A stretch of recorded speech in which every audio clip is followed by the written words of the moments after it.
तो आज आलोचना करिबा हमर मीठा मक्का चाषर प्रणाली। तो जेहेतु मीठा मक्का आमर अमल बहुत कम समय भितर सेटा खिया जाए पनीपरिया हिसाब से व्यवहार करा जाए।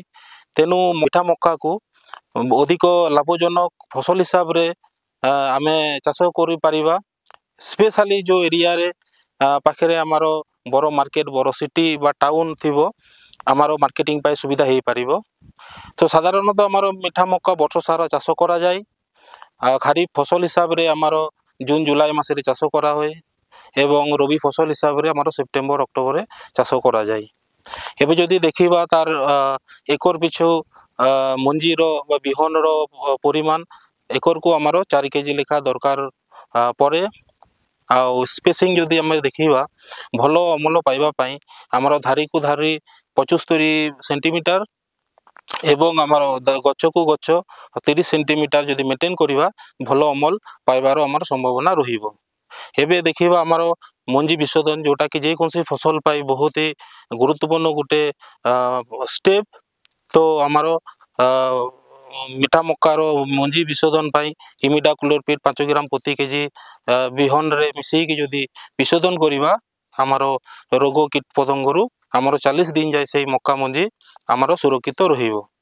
एबे आमे आसीबा सार एवं खत प्रयोग प्रणाली। आमर गोटे एकर पिछा आमर गोबर खत बा कंपोस्ट खत हाराहारी 20 क्विंटाल दरकार होबो एवं एकर पिछो आमर रासायनिक सार हिसाब रे यूरिया 100 केजी आमर डीएपी 50 केजी एवं पोटास बा आपनकर एमओपी 100 केजी आमर दरकार हुए। एबे नेक्स्ट आमे आसीबा मक्का फसल जेहेतु इनिशियल ग्रोथ टा टिके कम। तो से हिसाब रे घासर बहुत प्रॉब्लम देखा जाए। तो सेते पाई आमर प्री इमरजेंस हार्बिसाइड हिसाब रे आमर मक्का मीठा मक्का बुनियार आमर 1 रु 3 दिन भितर एट्राजिन 50% डब्ल्यूपी जोटा कि आमर प्रति लिटर पानी रे 3 ग्राम मिसेकी माटी ऊपर सेटा स्प्रे करवा उचित। जा द्वारा आमर मक्का जमी 15 रु 20 दिन जाए घास मुक्त रहिबो एवं तार परे 20 दिन परे आमर पोस्ट इमरजेंस हार्बिसाइड जोटा कि टेम्बोट्रियन बा लाउडिस आमर एकर पिछु 115 ml जदि स्प्रे करवा आमर मक्का जमी घास फ्री रहिबो।